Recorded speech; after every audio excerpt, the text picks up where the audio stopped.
The TSA agent's hand shot up like a traffic cop, halting 17-year-old Maya Carter in her tracks.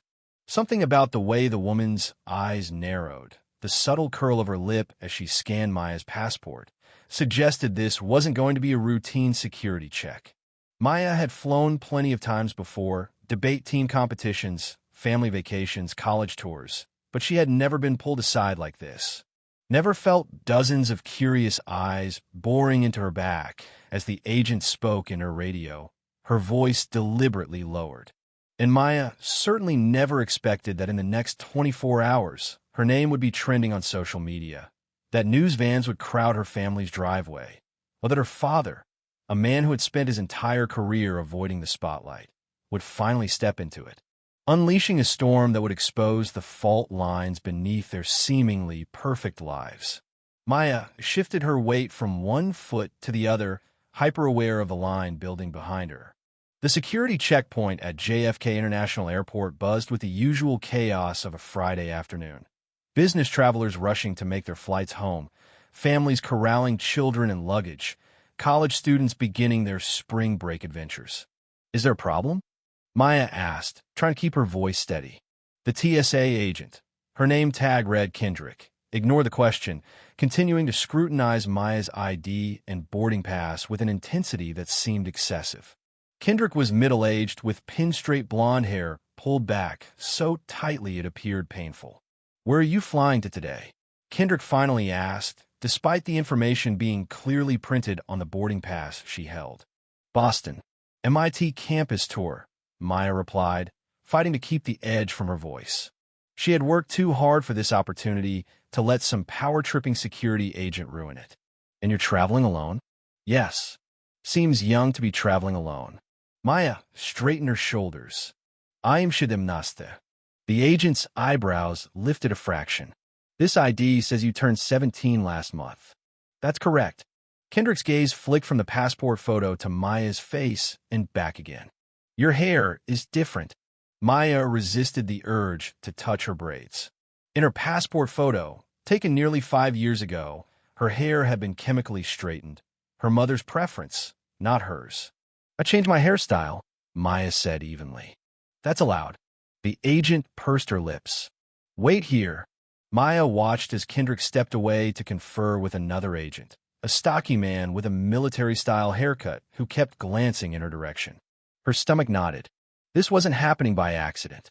Behind her, someone sighed loudly. "Come on. Some of us have flights to catch," a male voice complained. Kendrick returned, this time accompanied by her colleague. "Ma'am, I need you to step over here, please." "Why?" Maya asked, aware that her heart rate had accelerated. "Just routine additional screening." "There's nothing routine about this," Maya said, keeping her voice low but firm, the way her father had taught her. "You've been looking at my valid ID for 5 minutes. If you refuse to comply, we'll need to call security." Maya felt heat rising in her face. "I'm not refusing to comply.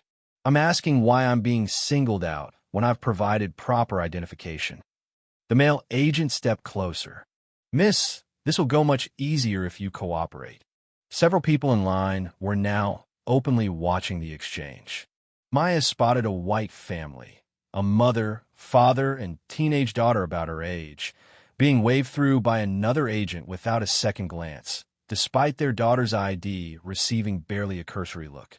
"I'd like to speak to a supervisor," Maya said, remembering her father's calm, authoritative tone during difficult phone calls. "Never raise your voice," he told her. "Make them raise theirs. Then everyone knows who's losing control." "A supervisor?" Kendrick repeated the word with a smile that didn't reach her eyes.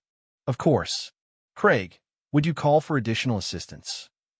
The male agent spoke in his radio, and Maya felt her chest tighten. She knew what additional assistance meant. She had seen it happen to others.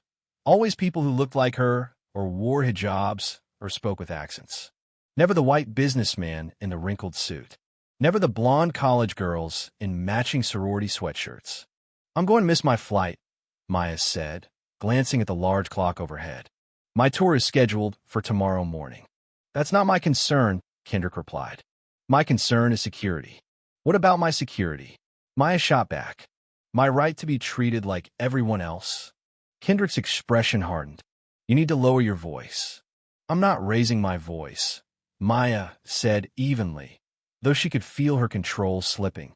She had been raised to be twice as good to get half as far, as her grandmother always said. Straight A's at her private school. Captain of the debate team. Early admission to 3 Ivy League schools.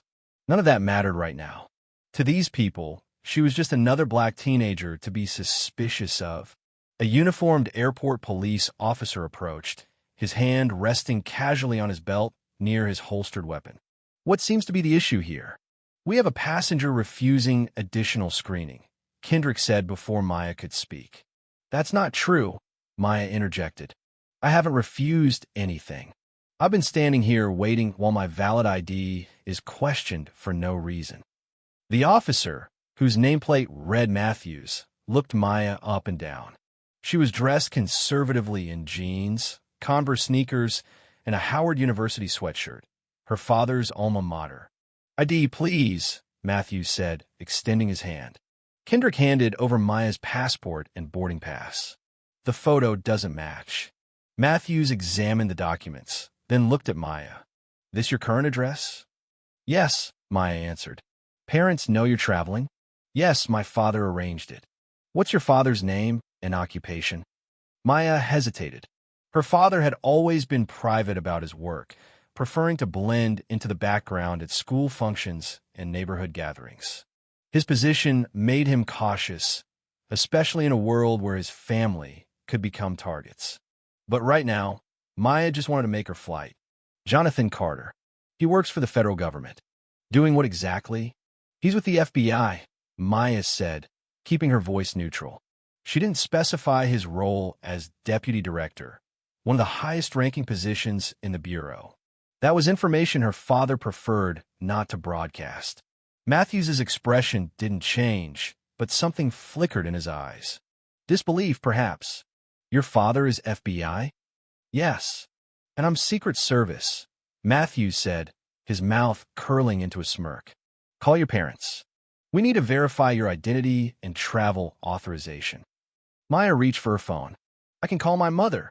Keep your hands where I can see them, Matthews ordered sharply. Maya froze, hands suspended midair. I was just going to get my phone.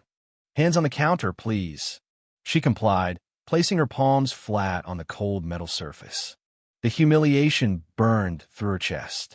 People continued to stare. Someone whispered, "What did she do?" I haven't done anything, Maya said clearly. I'm being profiled.